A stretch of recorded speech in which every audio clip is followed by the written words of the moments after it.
오늘 하나님의 말씀은 누가복음 23장에 있는 말씀으로 은혜를 나누고 싶습니다. 23장에는 예수님과 대면하는 내용들, 그리고 예수님에 대해서 평가하는 몇 가지의 유형들이 있습니다. 지금 이 시대의 사람들도 예수님을 선한 분이다, 의로운 분이다, 착한 분이다, 때로는 하나님의 아들이시다, 이렇게 평가를 합니다.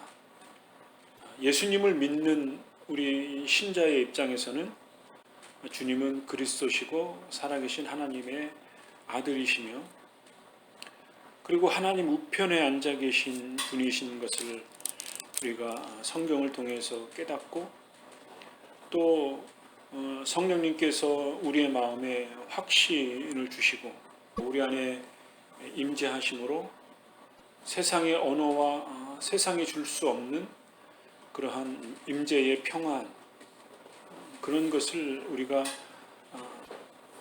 경험하게 됩니다. 그래서 그리스도가 우리 안에 영으로서 살아계신다, 그리고 우리가 영적으로 교제를 나누신다라는 사실을 우리는 경험적으로 알고 있습니다.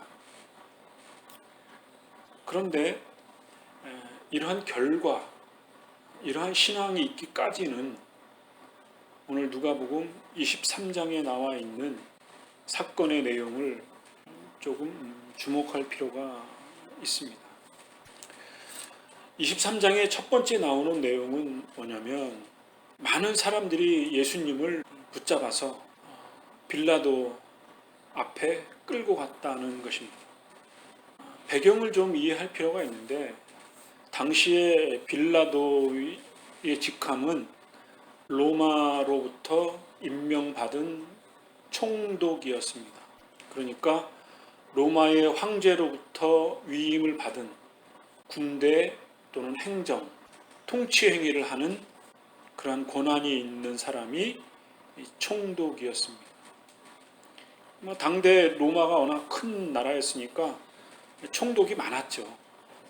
그 중에 유대 지역의 가이사랴 지역의 총독이 빌라도였고, 이 총독 앞에 이제 예수님을 재판하려고 끌고 온 것입니다. 그러니까 로마의 법으로 예수 그리스도를 심판하기 위해서, 정죄하기 위해서 끌고 온 것이었죠.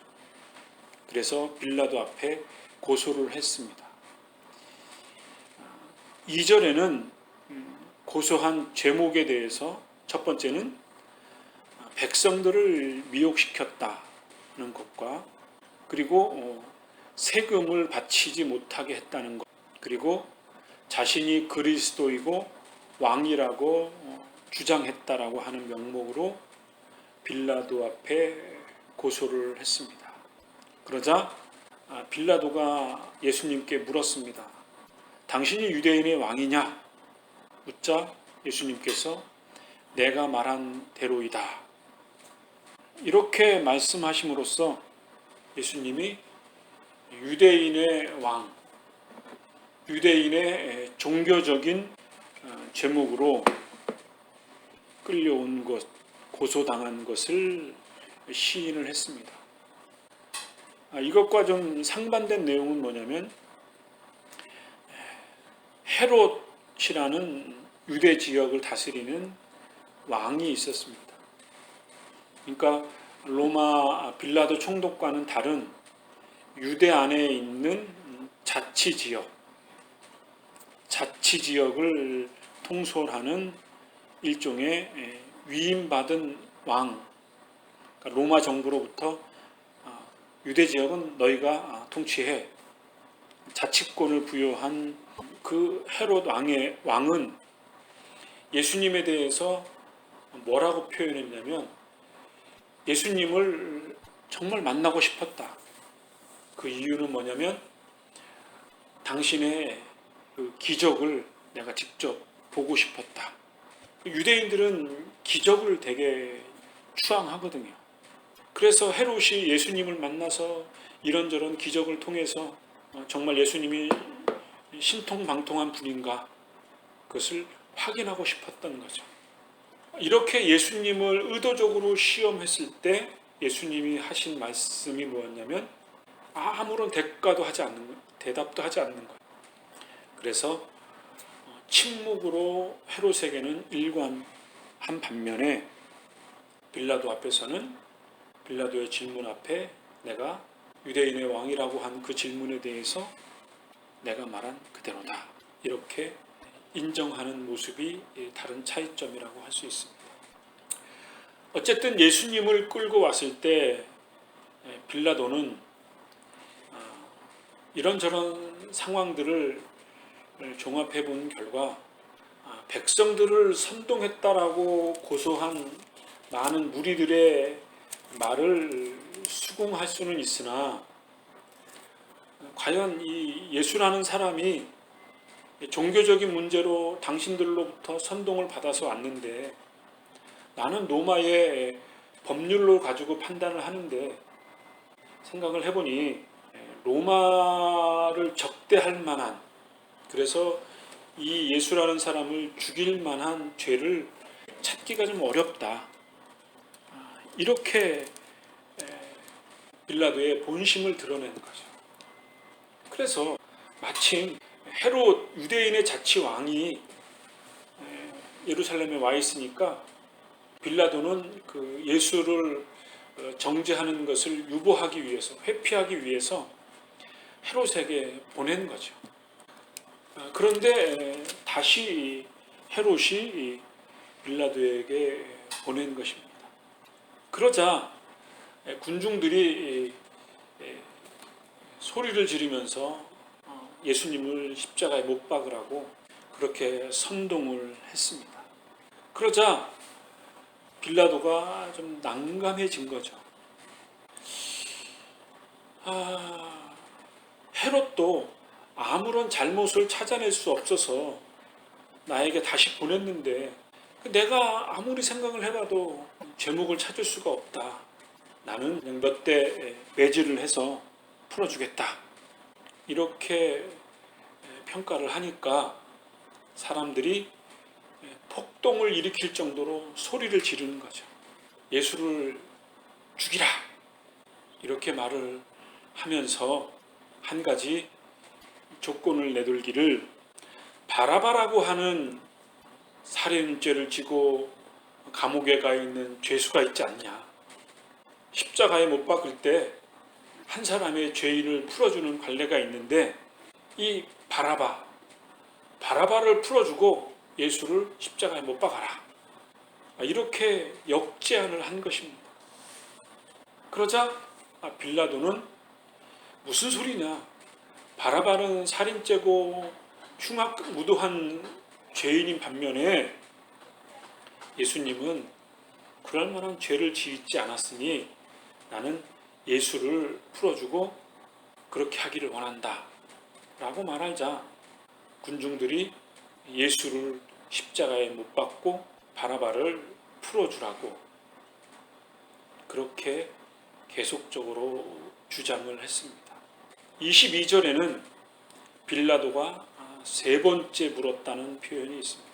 그리고 이 사람에게서 죽을 죄를 찾지 못했다. 따라서 매질만 하고 풀어주겠다라고 말함으로써 예수님을 세 번이나 유보한 것을 발견하게 됩니다.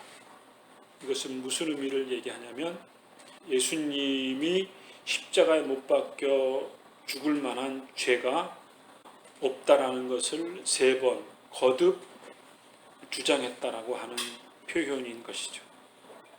이에 반해 23절에는 이렇게 말합니다. 이 말을 들은 사람들은 뜻을 굽히지 않고 계속해서 큰 소리로 예수님을 십자가에 못 박으라고 요구했다. 그러자 결국 빌라도는 사람들의 요구대로 군중들에게 예수님을 내어줬다. 그리고 바라바를 풀어주었다. 라고 성경이 기록하고 있습니다.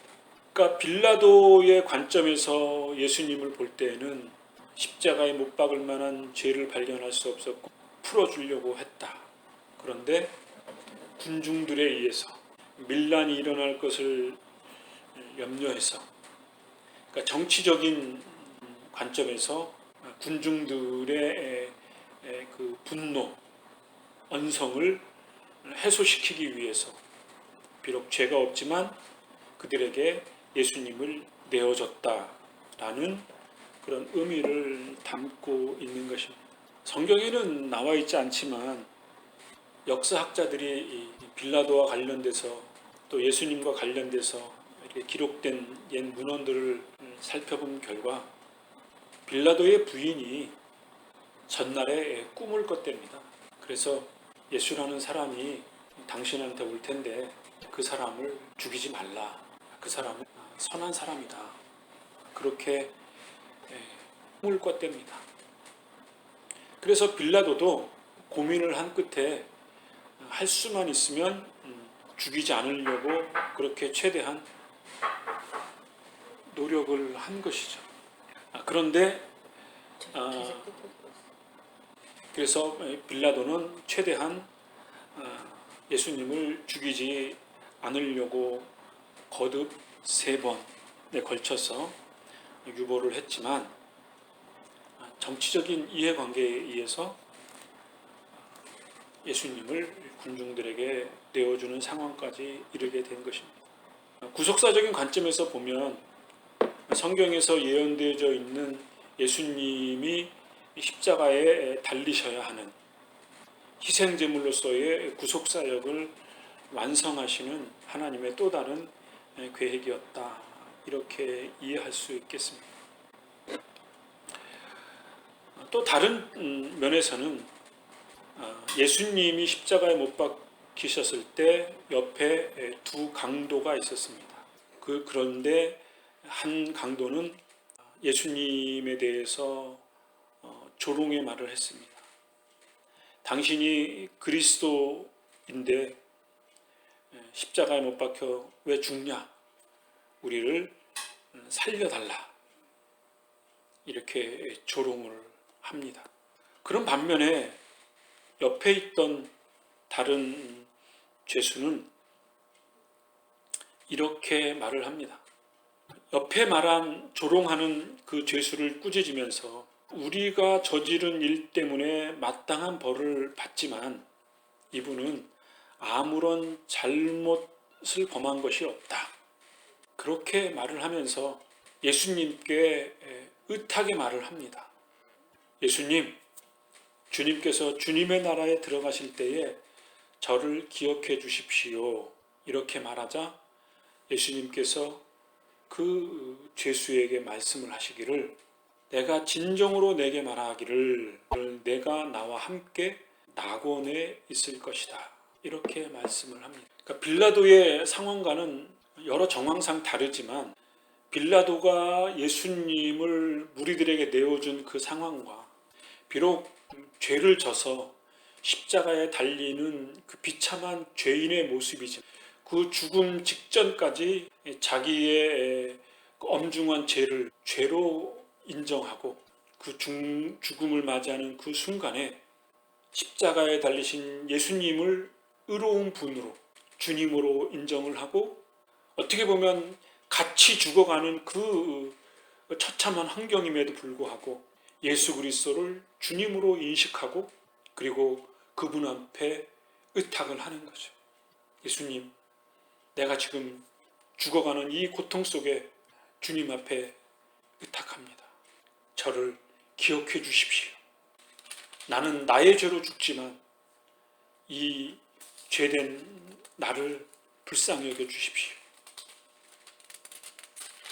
이렇게 자기의 죄를 인정하고 주님 앞에 의탁하는 어떻게 보면 의로운 죄수, 그 죄수의 모습을 발견할 수 있습니다. 또 한 사람은 예수님이 십자가를 지고 골고다로 올라갈 때에 구레네 출신인 시몬이라고 하는 건장한 청년이 있었는데, 로마 병정이 예수님이 힘겹게 십자가를 지는 모습을 보니까 십자가를 못 지고 갈 것 같거든요. 그래서 로마 병정이 시몬을 붙잡아가지고, 야, 너가 이거 십자가 지고 가. 빨리 끌고 산꼭대기 올라가. 이때 당시에 로마의 군인은 거의 전권을 가지고 있는 권력자니까 구레네 시몬이 예수님의 십자가를 지고 골고다까지 올라가죠. 물론 이 시몬은 연약한 시민이었고 항거할 수 없는 사람이었어요. 십자가를 지고 싶지 않았겠죠. 그런데 얼떨결에 예수님의 십자가를 지고 대신 골고다까지 올라갔어요. 또 한 사람은 아리마대 요셉이라고 하는 인물입니다. 결국은 예수님이 십자가에서 숨을 거뒀습니다. 그러자 아리마대 요셉은 예수님을 존경했던 인물이었어요.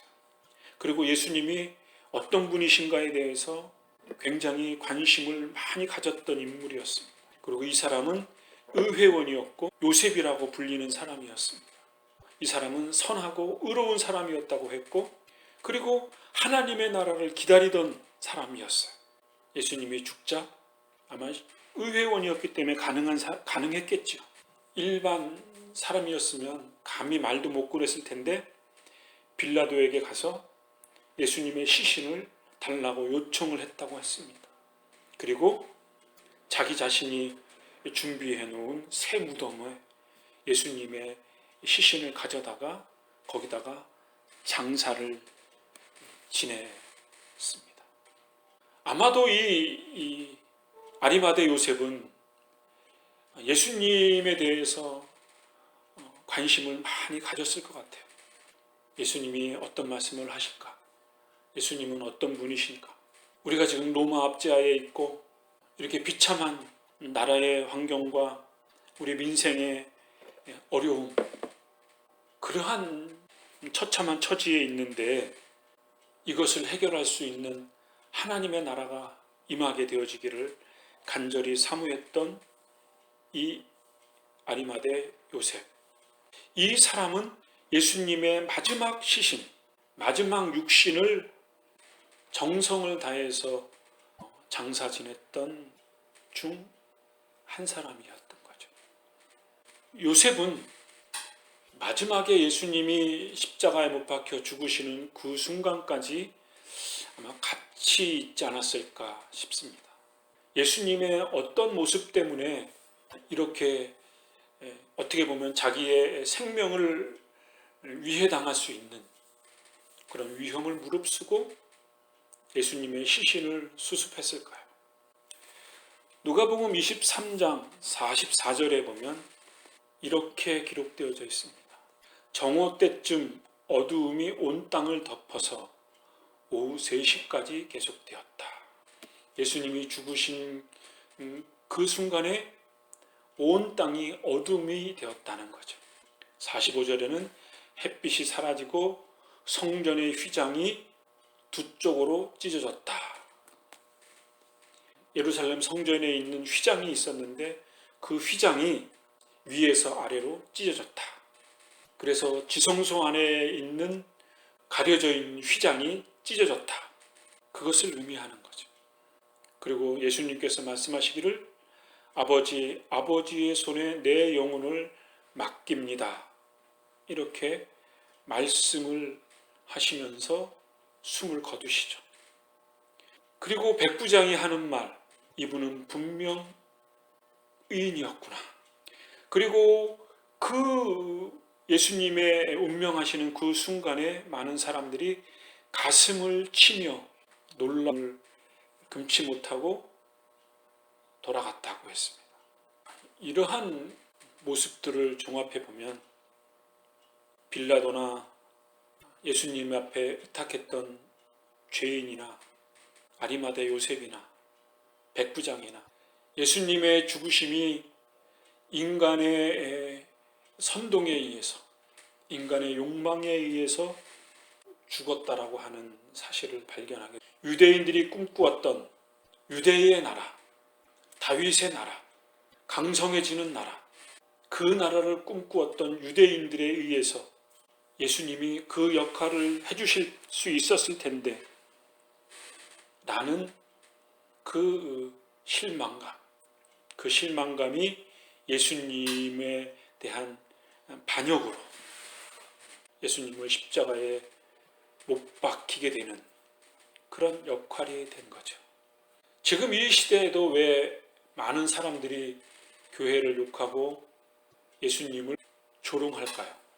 그것은 교회는 2차적으로 보더라도 예수님에 대한 기대에 예수님을 통해서 우리가 얻게 되어질 이익들, 그것들이 사실은 우리의 기대에 못 미치기 때문에 그러죠. 누가복음 23장에 있는 유대인의 그 기대치에 못 미치는 것과 지금 이 시대의 사람들과 어떤 맥락적으로 보면, 근원적인 관점에서 보면 같다고 할 수 있죠.